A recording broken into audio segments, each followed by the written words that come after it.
Good evening friends, मैं रोहित प्रताप सिंह आप सभी का स्वागत करता हूं आरआर क्लासेस में। फ्रेंड्स, हम लोग सोशियोलॉजिकल पर्सपेक्टिव ऑफ एजुकेशन पढ़ रहे थे, उसी को आगे कंटिन्यू करेंगे। तो इसी के तहत हमारा अगला जो है वो चैप्टर अधिगम निर्योग बालक है। ऐसे बालक जो होते हैं वो अत्यधिक पढ़ाई में, अधिगम में क्रियाशील तो रहते हैं, लेकिन याद नहीं कर पाते हैं या अधिगम को सीख नहीं पाते हैं, पढ़ नहीं पाते हैं। ठीक है, तो इसमें जो हमारा पहला पॉइंट है वो है मूल्यांकन की समस्या। मतलब ऐसे बालकों के मूल्यांकन में क्या क्या समस्याएं आती हैं वो देखिए। नैदानिक नैदानिक उपागमों एवं सामग्रियों में विभिन्नता। देखिए, नैदानिक और उपचार, निदानात्मक और उपचारात्मक, मैंने पहले बताया है कि निदान पहले किया जाता है। किस लिए किया जाता है? कि बच्चे की समस्या मतलब जो भी समस्या है उसको पहचानना या उसको जानने की।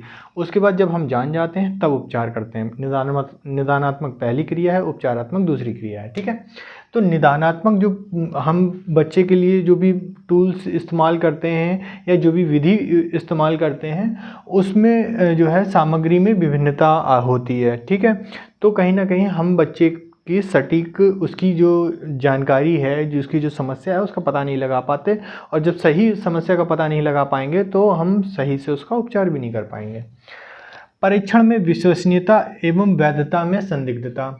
देखिए, इस परीक्षण में विश्वसनीयता और वैधता में कहीं ना कहीं संकोच रह जाता है कि पता नहीं ये सही है या गलत है। क्योंकि देखो, मैंने पहले बोला है कि जो है ये अधिगम है या व्यक्तित्व है या बुद्धि है, ये कैसा है? ये विकासात्मक है। और विकास जो है वो कैसा है? वो एक उसका विकास का जो है मापन नहीं किया जा सकता है ना, केवल क्या किया जा सकता है? उसका अनुमान लगाया जा सकता है ना। तो वही है कि भाई कोई भी टूल्स इस्तेमाल कर लो, उसमें विश्वसनीयता और वैधता में संकोच रह ही जाएगा। ठीक है, अध्ययनकर्ताओं में अनेकापन, पक्षपात। जो निरीक्षक होता है ना, वो अध्ययनकर्ता के लिए कभी कभी पक्षपात भी कर ले तो भी मूल्यांकन में कमी आ जाती है या मूल्यांकन सही नहीं हो पाता है। ठीक है, अब देखिए, संख्यानात्मक मापदंड में विरोधाभासिता। ये जो है 4 श्रेणियों में बांटा गया। क्या क्या है? प्रत्याशा, गणना सूत्र, अध्ययन स्तर में विचलनशीलता, प्रामाणिक प्राप्तांकों की तुलना, प्रसरण, विश्लेषण, गणना। ठीक है, कुछ नहीं है। मतलब गणना में समस्या आ जाती है ना। मतलब गणना में समस्या आ जाती है और बच्चा अध्ययन स्तर में विचलन हो जाते हैं, मतलब विचलित हो जाते हैं अपने उद्देश्य से या अपनी क्रियाविधि से, या पुराने जो प्रामाणिक प्राप्तांक हैं उनमें तुलना करते हैं और फिर विश्लेषण करते हैं जो भी गणना हमने की है। ठीक है, उद्देश्यात्मक समस्या क्या है?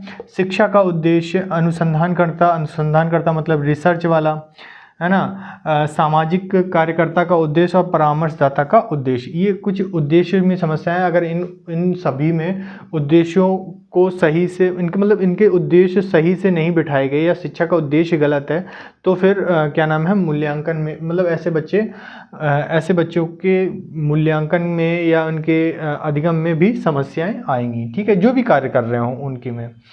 अधिगम निर्योग की आवश्यकताएं, 9 विशेषताएं बताई हैं। अतिक्रियाशील मैंने बताया ADHD के बारे में, है ना। ADHD में क्या है कि जो है बालक ADHD में क्या होता है ना कि बालक बहुत ज़्यादा क्रियाशील होता है, लेकिन अगर ज़रा से भी ध्यान मतलब अव्यवधान आ जाए, कोई भी बीच में अगर टोक टाक दे तो उसका बहुत जल्दी से भटक जाता है अपने लक्ष्य से। गतिक न्यूनता, बहुत धीरे से काम करता है। संवेगात्मक अस्थिरता, संवेगों का स्थिर नहीं रहता। सामान्य बच्चों की तरह वह सभी चीज़ों में समन्वय नहीं बिठा पाता है। ऑटिज्म, आत्मविभव, अवधान, मतलब अपने आप में खोए रहना। स्मृति एवं चिंतन की व्यवधान, मतलब स्मृति याद रखने में और चिंतन करने में व्यवधान आती है। विशिष्ट शैक्षिक समस्याएं, मतलब शैक्षिक समस्या के अंदर गणित का तर्कण, मतलब तर्क करना और अध्ययन करने में कठिनाई और ज्ञान का उनमें अभाव रहता है। ऐसी विशेषताएं उनमें देखने को मिलती हैं। उनको प्रोत्साहन की ज़्यादा ज़रूरत होती है। तारकी और विद्युतीय तरंगों में असमरूपता, मतलब क्रिया प्रतिक्रिया के टर्म में दिया गया है कि वो तुरंत ही एक्शन का रिएक्शन नहीं कर पाते हैं। ठीक है। अधिगम संबंधी विकलांगता, देखो अधिगम संबंधी विकलांगता क्या होती है? Dyslexia, dysgraphia, डिसकैल्कुलिया। डिसलेक्सिया पढ़ने संबंधी होती है, डिस्ग्राफिया लिखने संबंधी होती है, और डिसकैल्कुलिया गणन क्षमता होती है ना। इसके अलावा हम अभी देखो हमने पढ़ा है ऑटिज्म के बारे में, पढ़ा है कि ऑटिज्म ही जो है अधिगम संबंधी विकलांगता है एक तरीके से, है ना। और ADHD है, ADHD। ठीक है। अधिगम की दृष्टि से अशक्त बच्चों की पहचान क्या है? विशेषताएं और पहचान एक ही जैसे तो हो गई। हाँ चलो देखते हैं। संगठन करने में कठिनाई, कोई भी चीज़ है उसको संगठित इकट्ठा करने में उन्हें कठिनाई होती है।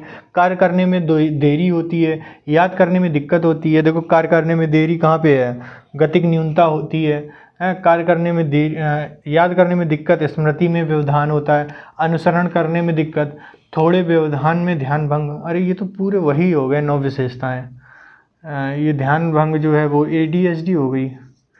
वर्णमाला को गलत क्रम में रखना, जैसे ABCD के उनको बॉक्स दे दिए गए हैं ना, और फिर बोला कि बेटा सीक्वेंस से लगाओ, तो नहीं लगा पाएंगे।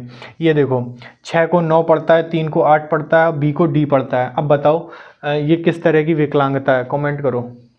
ठीक है। अधिगम निर्योग्यता के मूल्यांकन के मापदंडों का उपयोग, देखो कौन कौन से उपयोग हैं। मानसिक स्तर जो था वो हैरिस ने दिया था, और इसका जो विकास था, मतलब मानसिक स्तर का जो विकास और प्रमाणीकरण है, प्रमाणीकरण ये तुम्हारा हैरिस ने दिया था 1961 में। स्कूल शिक्षा निष्पादन वॉन्ट और टिकर ने किया था, मतलब एक तरीके से विकास ही किया था। प्रत्याशा आयु आकलन, इसको हम माइकल बस्ट विधि के नाम से भी जानते हैं, जो कि 1968 में आई थी। अधिगम निर्योग्य लब्धांक है ना, इसका जो विकास था वो प्रसाद एवं श्रीवास्तव द्वारा किया गया था। ठीक है, ये हो गया। अब बात करते हैं इसके उपचार की, तो क्या है? व्यवहारिक निर्देशन विधि। ठीक है, व्यवहार में उसको निर्देशन दो, सही निर्देशन। संज्ञानात्मक व्यवहार परिमार्जन, जो भी उसकी समझ के द्वारा व्यवहार है उसको परिमार्जन मतलब मॉडिफाई होता है, मॉडिफाई। ठीक है, तो जो भी समझ के द्वारा वो जो व्यवहार कर रहे हैं उसको उसमें सुधार किया जाए। लक्ष्योन्मुखी व्यवहार पर बल देना चाहिए, मतलब एक लक्ष्य सेट कर दो और उसी के आधार पर, या लक्ष्य बोलें या उद्देश्य बोलें, कि उसी आधार पर वो क्रिया करें। तो और कंप्यूटर निर्देशन विधि का प्रयोग करें। ठीक है, तो इन सब से हम क्या करते हैं कि अधिगम निर्योग बालकों का उपचार कर सकते हैं। और ऐसे बालक क्या करते हैं मेनली, कि वो क्रिया तो करते हैं लेकिन वो पढ़ नहीं पाते हैं, अधिगम नहीं कर पाते हैं। ठीक है, तो आई होप आपको क्लास अच्छी लगी होगी, तो लाइक शेयर और सब्सक्राइब कर दो, क्योंकि ये जल्दी ख़त्म हो जाएगा। ठीक है, और जो है कोशिश करेंगे जल्दी ख़त्म हो जाए। अब टाइम कम बचा है, अब मुझे टेंशन होने लगी, पहले नहीं थी, लेकिन अब टेंशन की भी क्या बात करें। पिछले वीडियोस मैंने देखे हैं, 1 या 2 व्यूज़ आए हैं। एक व्यूज़ तो मेरे भैया की वजह से आया है, जो कि क्या बोलते हैं, अपलोड के बाद मैं अपलोड कर देता हूँ, उसके बाद वो एक वो नहीं होता है टाइटल वगैरह और डिस्क्रिप्शन वगैरह वो लिखते हैं, तो एक तो व्यू उनका हो गया, एक शायद मेरी मम्मी का हो गया होगा। तो वही वीडियो देखते हैं अभी, मतलब ज़्यादा देख नहीं रहे हैं। और जो बच्चे मेरे कांटेक्ट में हैं भी, तो वो भी इस टाइम मतलब ऐसा लगता है कि उनको पेपर की कोई टेंशन ही नहीं है। खैर कोई बात, मैंने मतलब इतनी बड़ी वीडियो भी नहीं बनाता हूँ ताकि बोर हो जाओ, है ना।